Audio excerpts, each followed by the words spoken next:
Good morning, everyone, and welcome to First Things First. I'm Jenna Wolf. That is the Hall of Famer Chris Carter. This is Nick Wright. I'm just going to say it. I'm in a great mood today. We have a great show lined up. Super excited. Kevin Durant, he's ready to build a statue of himself. The Vikings are making a big change, but we're going to kick things off right away with one of the more surprising stories in the NFL this season. The Steelers fighting for their playoff lives, having lost their last 3 games. This is a team that has made the playoffs the last 4 years. In fact, since 2001, only the Patriots have made more playoff appearances than the Pittsburgh Steelers. So who's next up for the Steelers to face? Oh, the Patriots, with possibly no James Conner and a banged-up Big Ben. No worries, says head coach Mike Tomlin, but he does know the road ahead will take a lot of hard work. One thing that we're not going to do is we're not going to hope and wish. We're not going to go through our processes in the manner in which we have and just hope that the outcome changes. It doesn't necessarily mean that we're going to do things dramatically different, but we're not going to sit on our hands. We're not going to hope. That's not what professionals do, particularly ones in the position that we're in. We're going to actively seek victory. We're going to actively seek the change necessary to change the outcome of a few plays, which will thus change the outcome of a game. That's life for us.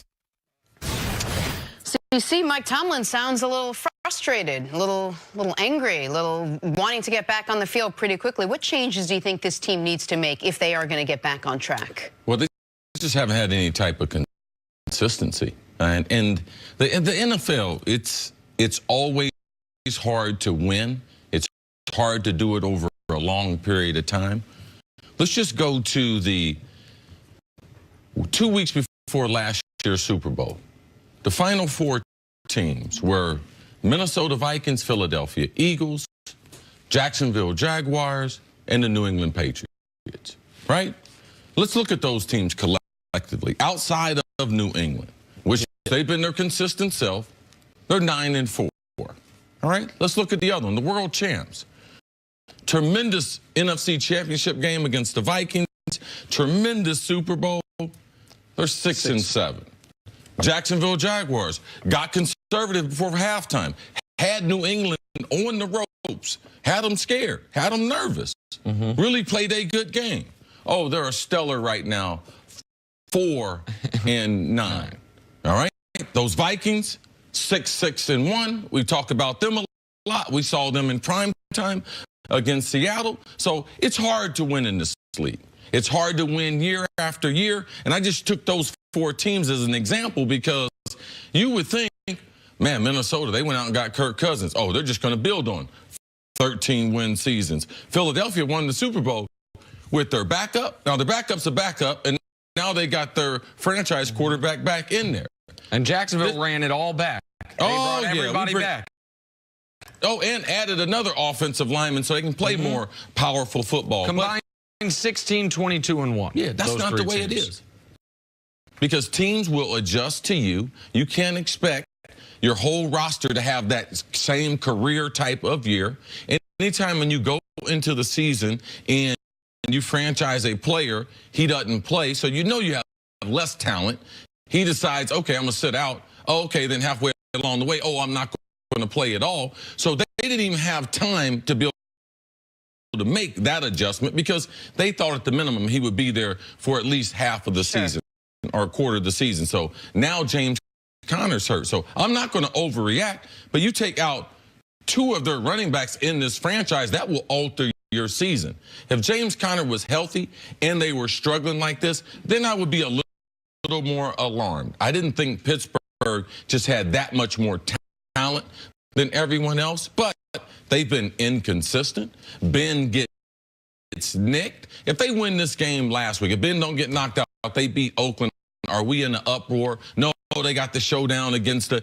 No, they can write their season, win their last 3 games, and they'll be straight. So they came into the season with less talent. Their margin of error was less than what they thought. They have struggled along the way. Defensively, totally inconsistent. Sometimes they get pressure on the quarterback. Sometimes time they create turnovers. The biggest thing what they have to do against New England is, New England since 2013, man, they score a lot of points against the Steelers. If that being at home or when Pittsburgh's playing at home. So you got to be able to maintain long drives, keep Tom Brady off the field. I'm going to give you the same recipe I give all the rookie quarterbacks. Manage the game, because Tom Brady carves up this defense. He likes the looks that Pittsburgh give him. They make tremendous amount of big plays. And one thing I know about Belichick, every time they play Pittsburgh, they're ultra aggressive in throwing the ball and throwing it deep down the field. We're going to get into the matchup, but Nick, if there is a team that you say is about as consistent as any in the league besides the Patriots, you always say it is this Steelers team. They are consistent over long samples, meaning they have made the playoffs. Like Tomlin gets there, they make two Super Bowls in 4 years, they win one of them. Their 2 down years are 8 and 8 years, and then since then they've made the playoffs every I mean, year. they've only had 3 coaches in 50. In 50 years. I mean, the last time they fired a coach, his name was Bill Austin, and the president was Lyndon B. Johnson. It was 1968. Wow. Like 3 coaches since then. So over large samples, they are consistent. Now, what we have seen is they are a team, as we talked about after the Raider game, that over the last decade, they have almost as many losses as a double-digit road favorite as the rest of the AFC combined. Like, they do tend to play down to competition, but then escape with a win. It's almost what they did against Oakland, where they didn't play very well. They drive down the field, they score, but then they couldn't get the requisite stops. See, to your point about the running game, there's only 2 teams in the league this year that have had more games with less than 75 yards, than Pittsburgh. The Falcons and the Cardinals. The Steelers, not surprisingly, in those games with less than 75 yards, are 1-5. Like, it is very hard to win in this league if you're not running the ball at least somewhat effectively, even in this passing revolution. Now, I think they're going to be able to score in this game against New England, because while New England has scored against them, New England this year on the road, everyone scored on them. Jacksonville put up 31. The Titans put up 34. The Bears put up 31 in the game New England was able to win. The question is, can the Steelers defense, which fell apart in the second half against the Chargers, which fell apart in the fourth quarter against the Raiders, can this Steelers defense get the requisite stops to stay in the football game against a Patriots team that's coming off a loss and understands that they're no longer just fighting with Pittsburgh. The Texans are right there, and it doesn't matter to the Patriots who gets the 1 and the 2 seed. If they're not one of them, they're agnostic about, oh, it's the Steelers, it's the Texans. So it's a critical game for both teams. For the Steelers to stay in position to make the playoffs, and for the Patriots to stay in position to do what they've always done when they've made a Super Bowl, which is have a bye. Well, the Patriots seem to have had the Steelers' number as of late. Big Ben was asked yesterday why they've struggled so much against New England. Here's what he had to say. It's funny because we hear that a lot, right? Like, you guys haven't had a lot of success against Brady and Belichick. Well, who has? Not a lot of people have. That's why they've won so many championships, and they're pretty good. So it's one of those things. It's a new season, new teams. Last year really doesn't matter anymore. We can sit here and say this play rules changed because of that play. That's those crazy things, but they won the game. So it's a new season, a new year. Tom's still the best of all time, and Belichick might be too. So what an awesome challenge for us.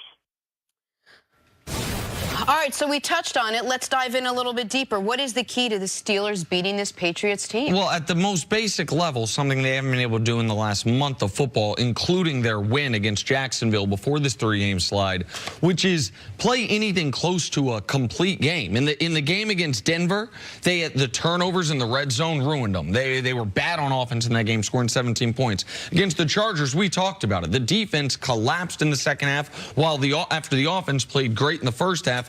And against the Raiders, I would argue they were shoddy in all phases. Maybe you'll give the offense a bit of a pass because they were on their 3rd-string running back and Big Ben missed the majority of the second half. But the defense was, when this team was 1-2-1, we were like, man, they haven't recovered from the Shazier injury yet. The defense isn't good. When they turned 1-2-1 into 7-2-1, the story was the defense turned things around. Right. It's now back to the first quarter of the season as far as how the defense has been, at least in the second halves of these last couple games. A couple keys for Pittsburgh. Offensively, they got to be able to get their tight ends in matchups against their linebackers and or their safeties. New England safeties are very, very good. But Pittsburgh, that's the advantage I believe they have. Get a lot of yards after the catch, typically New England. They tackle well in space. From a defensive standpoint, they got to get back to, I want the same resolve that Mike Tomlin had in that press conference. I want to get after Tom Brady, T.J. Watt. All right? I want Mike Tomlin to come up with a very, very aggressive game plan because this is basically their season.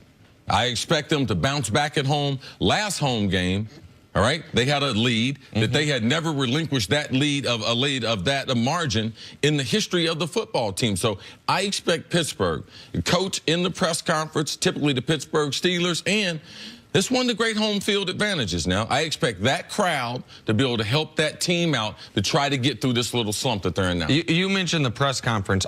Every time Mike Tomlin speaks, I'm taking it back at what just almost power in his convictions he has. Like, you compare a Mike Tomlin press conference to what we've seen out of the other team in Pennsylvania this year, the Eagles and Doug Peterson's press conferences. If Mike Tomlin were to stop being an NFL coach, whether it's motivational speaker, secretary of defense, something where he just needs to get everyone's attention to one consistent goal. I mean, he's a guy you can believe in when he's talking to his team or the media. Yeah, he's like that preacher, though. But we're having a building fund, and he's preaching about it, and we don't raise the funds. You know what ends up happening? We end up getting another preacher. Okay. All right? So you can only win so many of them press conferences. I'm a huge fan of Mike Tomlin, but it's time to put up and shut up with that, what they got in Pittsburgh with the talent they have, the franchise quarterback in Ben. That franchise has supported them long enough, all right? I don't keep track of the press conference. I keep track of the wins on the field. And right now, your team should be a lot better than what they are. These are two teams, both of them coming off a tough loss. Both of them really want this. And as you mentioned, both have a lot of resolve. These are two teams and two franchises that bounce back. Which team quickly do you trust more in this game? Oh, New England.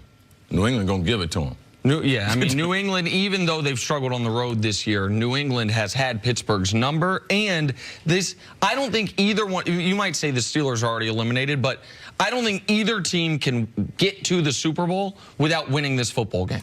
Because if the Steelers don't win this football game, they might not even win their division. If the Patriots don't win this football game, it's hard to see them getting a bye. So I think if you lose this football game, your Super Bowl aspirations are basically out the window. I don't know how the Pittsburgh team will react to Mike Tomlin, but I know New England's players, they're nervous this week. They're nervous for the job. They're paying attention to every single detail. Why? Because last week, they made their coach look bad. Yeah. Because their coach had to apologize after a game. And I just know the level of respect that they have for things like that. It's just, watch the desperation for which they play with. All right, we'll have Coach Mangini out here in a little bit to talk much more about this game. Coming up, can the Minnesota Vikings turn it around after firing their offensive coordinator? That is next on First Things First. They still haven't called me.